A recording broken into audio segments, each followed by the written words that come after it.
BRS working president KTR ట్వీట్తో ప్రభుత్వంలో కదలిక వచ్చింది. గోపన్పల్లి ఫ్లైఓవర్ అందుబాటులోకి వచ్చింది. గత బీఆర్ఎస్ ప్రభుత్వం దాదాపు 29 కోట్ల రూపాయల వ్యయంతో ఈ ఫ్లైఓవర్ను నిర్మించింది.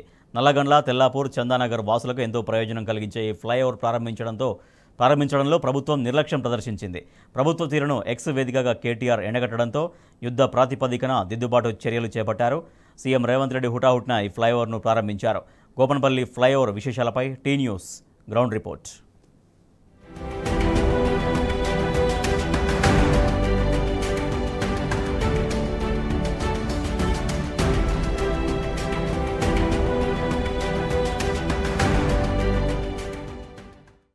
అభివృద్ధి సంక్షేమానికి పెట్టింది పేరు బీఆర్ఎస్ ప్రభుత్వం. గత ప్రభుత్వ హయాంలో హైదరాబాద్ను విశ్వనగరం వైపు నడిపించారు అప్పటి ముఖ్యమంత్రి కేసీఆర్ గారు.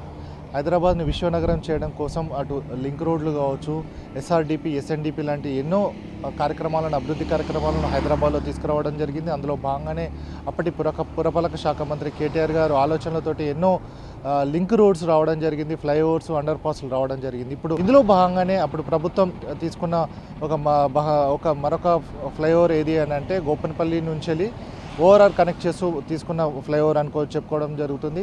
దీన్ని అప్పుడు గోపన్పల్లి తాండా వద్ద రేడియల్ రోడ్ పైన ఆర్ఎన్బి ఆధ్వర్యంలో దీన్ని నిర్మించడం జరిగింది. ఫ్లైఓవర్ ప్రారంభోత్సవానికి సిద్ధమైనప్పటికీ కూడా ఈ ప్రభుత్వం పట్టించుకుంటలేదని చెప్పేసి కేటీఆర్ గారు ట్వీట్ చేసిన నేపథ్యంలో ప్రభుత్వం యంత్రాంగం అంతా కదిలి రావడం కావచ్చు, అలాగే సీఎం తోటి ఈ ఫ్లైఓవర్ని ప్రారంభోత్సవానికి సిద్ధం చేయడం జరిగింది. సో గత ప్రభుత్వం తీసుకున్న ఇనిషియేటివ్లో భాగంగా మరొక ఫ్లైఓవర్ అందుబాటులోకి రావడం జరిగింది, గోపన్పల్లికి సంబంధించిన ఫ్లైఓవర్. మరి ఈ ఫ్లైఓవర్ ఏ విధంగా ఉందనే దానిపైన టీ న్యూస్ గ్రౌండ్ రిపోర్ట్. నా పేరు రాములు నాయక్, గోపన్పల్లి తాండా. ఇక్కడ ఇంతకుముందు బాగా వర్షాలు పడుతుండే, బాగా ట్రాఫిక్ బాగా జామ్ అవుతుండే బ్రిడ్జి లేకముందు. ఇక్కడ లింగంపల్లి పోయేవాళ్ళు కానీ తెల్లపూర్ పోయేవాళ్ళు కానీ చాలా ఇబ్బంది పడేవారు. ఇప్పుడు ఈ బ్రిడ్జి పడేస్తుంది, చాలామంది సౌకర్యాలు బాగాయి. ఒకప్పుడు మొత్తం రాళ్ళు ఉండేది, జంగలు వచ్చేపేటోళ్ళు చాలా ఇబ్బంది. బైకుల వాళ్ళు కానీ, సైకిల్ వాళ్ళు కానీ, బాగా ఆటోలు, రిక్షాలు, బస్సులు. ఐటీ వచ్చిన తర్వాత మంచి పబ్లిక్ కూడా పెరిగిరు, బాగా మంచిగా జనాలు పెరిగిరు, మంచి రోడ్లు బాగాయి. చాలా ట్రాఫిక్ పెరిగి బాగా ఇక్కడ నుంచి పెట్రోల్ పంప్ వరకు ఆగేది, అక్కడ వికర్శిక్షణ కాలనీ వరకు ఆగేది, బాగా ఇబ్బంది ఉండేది. ఇప్పుడు మంచిగా ఉంది, ఇప్పుడు బాగుంది, ఇప్పుడు ప్రాబ్లమ్స్ ఏం లేదు.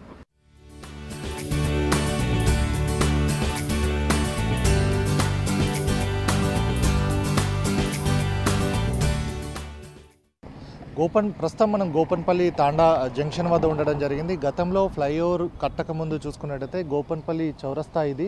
ఈ చౌరస్తా వద్ద నిత్యం ఉదయం ఏదైతే ఆఫీస్ టైంలో కావచ్చు, ఈవినింగ్ మళ్ళీ ఆఫీస్ నుంచి ఇంటికి బయలుదేరే సమయంలో మాత్రం ఇక్కడ నరకయాతన అనుభవించేవారు వాహనదారులు కావచ్చు, ఇక్కడ ఉన్న స్థానికంగా ఉన్నవారు కావచ్చు, స్కూల్ పిల్లలు కూడా. ఎందుకంటే గంటల కొద్దీ ఈ ట్రాఫిక్లో ఇరుక్కునేవారు. ఇటు పక్కన చూసుకున్నట్టయితే మనం గోపన్పల్లి తాండా రావడం జరుగుతుంది. రైట్ సైడ్లో మనకు లెఫ్ట్ సైడ్లో చూసుకున్నట్టయితే నల్లగండ్ల సైడ్ వైపు షేర్లింగం సైడ్ నుంచి వచ్చే వాహనాలు కూడా ఇక్కడ నుంచి లెఫ్ట్ సైడ్ నుంచి రావడం జరుగుతుంది. ఈ రెండు వైపుల నుంచి అటు గోపన్పల్లి తాండా నుంచి వచ్చే వాహనాలు కావచ్చు, అటు కొల్లూరు నుంచి వచ్చే వాహనాలు, నల్లగండ్ల నుంచి వచ్చే వాహనాలు అన్నీ కూడా ఈ జంక్షన్ వద్ద నుంచి ఫైనాన్షియల్ డిస్ట్రిక్ట్కి వెళ్ళడానికి అవకాశం ఉంటుంది. కంపల్సరీ ఇక్కడ నుంచి వెళ్ళే అవకాశం ఉంటుంది. ఎందుకంటే పటాన్చెరు కావచ్చు, లింగంపల్లి, బిహెచ్ఎల్ నుంచి వచ్చే వాహనాలన్నీ కూడా ఈ రూట్ నుంచే అంటే వారికి కనెక్టివిటీ ఉంటుంది కాబట్టి ఫైనాన్షియల్ డిస్ట్రిక్ట్ రావడానికి. సో నిత్యం ఇక్కడ గంటల కొద్ది కూడా ట్రాఫిక్ నరకయాతను అనుభవించారు. ఇందులో భాగంగానే అప్పటి పురపాలక శాఖ మంత్రి కేటీఆర్ గారు ఇనిషియేటివ్ తీసుకొని ఈ ఫ్లైఓవర్ నిర్మాణానికి అటు ఆర్ఎన్బితో సహకారంతో ఈ ఫ్లైఓవర్ నిర్మాణానికి శంకుస్థాపన చేయడం జరిగింది. ఇందులో భాగంగానే ఈ ఫ్లైఓవర్ నిర్మాణానికి సంబంధించి 28.5 కోట్ల వ్యయంతో ఈ ఫ్లైఓవర్ నిర్మాణాన్ని చేపట్టడం జరిగింది. ఒకప్పుడు గంటల కొద్దీ ఇక్కడ అంటే దాదాపుగా 1 కిలోమీటర్ 980 మీటర్ల దూరంలో ఈ ఫ్లైఓవర్ నిర్మించడం జరిగింది. కానీ ఇక్కడ మాత్రం ఇప్పుడు ఫ్లైఓవర్ నిర్మించిన తర్వాత మాత్రం ఒక నరకయ కూపం నుంచి బయటకు వచ్చామన్న దాని నుంచి ఇక్కడ ఉన్న స్థానికంగా ఉన్న నగరవాసులు కావచ్చు, ఇక్కడ ఉన్న ప్రయాణికులంతా కూడా ఈ వైపు నుంచి వచ్చే ప్రయాణికులందరూ కూడా చాలా సంతోషాన్ని వ్యక్తం చేయడం జరుగుతుంది.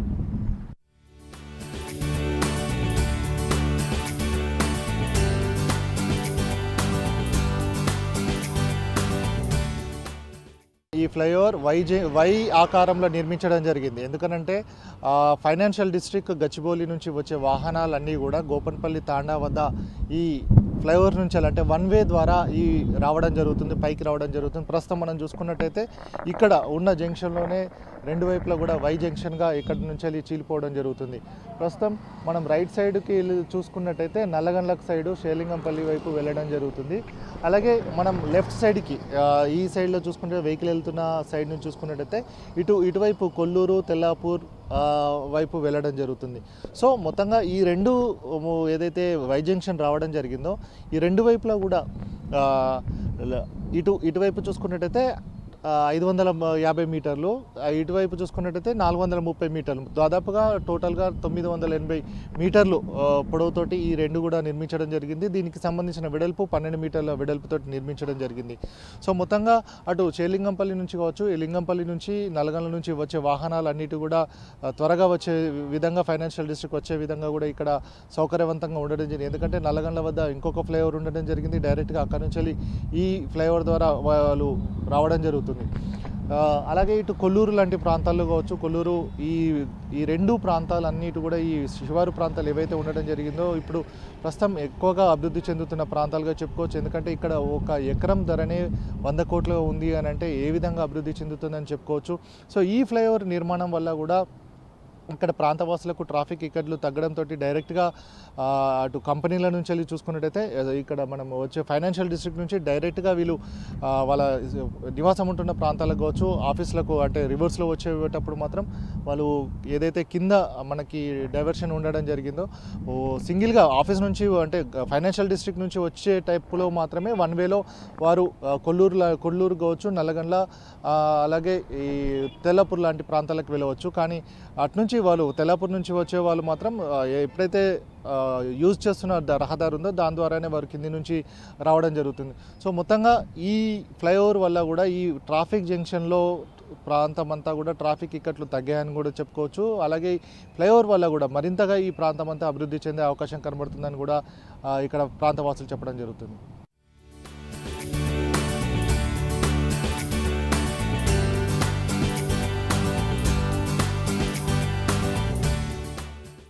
Oh, my name is Ajit Kumar Patnaik. Usually you are facing a lot of the traffic while you are going to office. There is so many like from cars and buses are coming to Lingampally towards the IT. Then from here to also there is daily there is a minimum 10 to 15 minutes you are facing the traffic. Now everything is good for everyone. You can easily buy transfer by the overbridge, and thanks for the local government and all the other staff as well. So it's nice, very good to see everyone is happily and traveling, even though time also going to very reduce. Traffic ज़्यादा होता है, अभी अच्छा है, बहुत कुछ अच्छा है, अगर आने जाने दिक्कत नहीं है, अभी सबको अच्छा रहेगा। हम लोग असम से हूँ, अभी हम लोग तांडा में रहता हूँ तेलंगाना। तो ये बहुत दिक्कत था पहले, बारिश आया तो बहुत ट्रैफिक होता, अभी बहुत हम लोग के लिए अच्छा हुआ।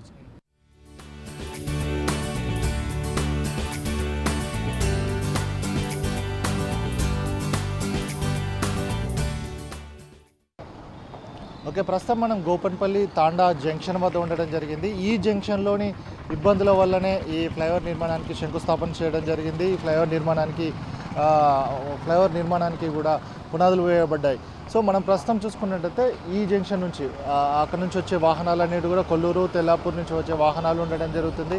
ఇటు తాండా వైపు నుంచి వచ్చే వాహనాలు, అలాగే లెఫ్ట్ సైడ్కి చూసుకున్నట్టయితే నల్లగొండ షేర్లింగంపల్లి నుంచి వచ్చే వాహనాలు నిత్యం కొన్ని వేలాది వాహనాలు ఇక్కడ నిత్యం ఇక్కడ ట్రాఫిక్లో ఇరుక్కునేటి. ఇదంతా కూడా జంక్షన్లు ఉండడం వల్ల కూడా నాలుగు వైపుల నుంచి వచ్చే వాహనాలతోటి తీవ్ర ఇబ్బందులు తలెట్టేది. కానీ ఇప్పుడు చూసుకున్నట్టయితే ఎక్కడికక్కడ రెండు వైపుల నుంచి ఫ్లైఓవర్ అంటే వన్ వే ద్వారా రావడం ద్వారా అటు ఫైనాన్షియల్ డిస్ట్రిక్ట్ నుంచి వచ్చే వాహనాలు సరిగ్గా వారి డెస్టినేషన్కి వెళ్ళిపోవడం జరుగుతుంది. కానీ ఉదయం అంటే ఈ రెండు వైపుల నుంచి నల్లగొండ కావచ్చు, కొల్లూరు తెల్లాపూర్ నుంచి వచ్చే వాహనాలు మాత్రం ఈ ఎప్పటిలాగానే కింది నుంచి ఏదైతే రేడియల్ రోడ్ ఉండడం జరిగిందో ఈ రోడ్డు ద్వారా వారందరూ కూడా వెళ్ళడం జరుగుతుంది. ఎందుకంటే గతంలో ఇదే రోడ్డు పైన ఇన్ అండ్ అవుట్ రెండు వైపులా కూడా వచ్చేవారు ఉండేవారు కాబట్టి అప్పుడు చాలా తీవ్రమైన ఇబ్బందులు ఉండేవి. కానీ ఇప్పుడు వన్ వే ద్వారా ఇవ్వడం వల్ల అటు ఫైనాన్షియల్ డిస్ట్రిక్ట్ నుంచి వచ్చే వాహనాలు అన్నిటి కూడా సీదా అటు కొల్లూరు తెల్లాపూర్ వైపు కావచ్చు, ఇటు నల్లగొండ వైపు కూడా వెళ్ళిపోవడానికి ఆస్కారం ఉండడం జరుగుతుంది. సో దీనివల్ల కూడా ఈ ట్రాఫిక్లో ఈ జంక్షన్ వద్ద ట్రాఫిక్ తగ్గడం జరిగింది. దీనికి సంబంధించి టోటల్గా 28.5 కోట్ల వ్యయంతో ఈ ప్రాజెక్ట్ను చేపట్టడం జరిగింది. అటు చూసుకున్నట్టయితే 2 జంక్షన్స్ మనం ఇక్కడైతే ఉండడం జరిగింది, ఇక్కడనే వై జంక్షన్గా 2గా విడిపోవడం జరిగింది. ఇటు తెల్లాపూర్ వైపు చూసుకున్నట్టయితే 430 మీటర్స్ కావచ్చు, ఇటు నల్గొండ వైపు 550 మీటర్స్గా విడిపోవడం జరిగింది. దాదాపుగా అంటే 980 మీటర్లుగా ఈ ఫ్లైఓవర్ డిజైన్ చేయడం జరిగింది. సో మనం చూసుకున్నట్టయితే అటు గచ్చిబౌలి నుంచి ఒక్కసారి చూస్తే గచ్చిబౌలి నుంచి వచ్చే వాహనాలు అటు విప్రో సర్కిల్ నుంచి డైరెక్ట్గా గౌలిదొడ్డి వైపు నుంచి వచ్చిన తర్వాత ఈ తెల్లాపూర్ వైపు రావడానికి ఇది ఆస్కారం ఉండడం జరుగుతుంది. డైరెక్ట్గా తెల్లాపూర్ వెళ్ళిపోవచ్చు. ఇటు షేలింగంపల్లి నుంచి వచ్చే వాహనాలు ఏదైతే లింగంపల్లి ఆర్ఓబి అండర్ బ్రిడ్జ్ ఏదైతే ఉందో అక్కడ నుంచి మనం రైట్ సైడ్ తీసుకున్న తర్వాత నల్లగొండ వైపు నుంచి ఈ ఫ్లైఓవర్ వైపు రావడం జరుగుతుంది. మొత్తంగా ఈ జంక్షన్ వద్ద గోపన్పల్లి తాండా వద్ద ఈ ట్రాఫిక్ ఇక్కట్లు లేకుండా పూర్తి తీసుకురావడం వల్ల ఇప్పుడున్న ప్రజలందరూ కూడా ఎంతో సంతోషాన్ని వ్యక్తం చేయడం జరుగుతుంది. ముఖ్యంగా చూసుకున్నట్టయితే ఐటీ కావచ్చు, ఇది ఐటీ పైన డిపెండ్ అయిన మిగతా వారందరూ కూడా ఇక్కడ చాలా మటుకు కూడా ఇక్కడ నివాసం ఏర్పరచుకున్నారు. కాబట్టి దీనివల్ల కూడా మరింతగా ఈ తెల్లాపూర్ ఇప్పటికే శివారు ప్రాంతాలన్నీ కూడా అభివృద్ధి చెందడం జరిగింది. మరోసారి ఈ ఫ్లైఓవర్ నిర్మాణంతో ట్రాఫిక్ ఇక్కట్లు తగ్గడం కావచ్చు, అలాగే తమ ప్రాంతానికి తొందరగా వెళ్ళడంతో ఇక్కడ ఉన్న ప్రాంతవాసులు కావచ్చు, ఐటీ పీపుల్ కావచ్చు, ఈ సుదూర తెల్లాపూర్ లాంటి నల్లగొండ ప్రాంతంలో ఉన్న వారందరూ కూడా సంతోషం వ్యక్తం చేయడం జరుగుతుంది. కొన్ని గంటల వ్యవధిలో గంటల పాటుగా ఈ ట్రాఫిక్లో ఇరుక్కునే వారం కారు ఇప్పుడు మాత్రం స్మూత్గా 5 మినిట్స్లోనే తమ డెస్టినేషన్ పాయింట్కి వెళ్ళిపోతున్నామని కూడా ఇక్కడ వాహనాలు చెప్పడం జరుగుతుంది. వీడియో శివతో గణేష్ టీ న్యూస్, హైదరాబాద్ నుంచి.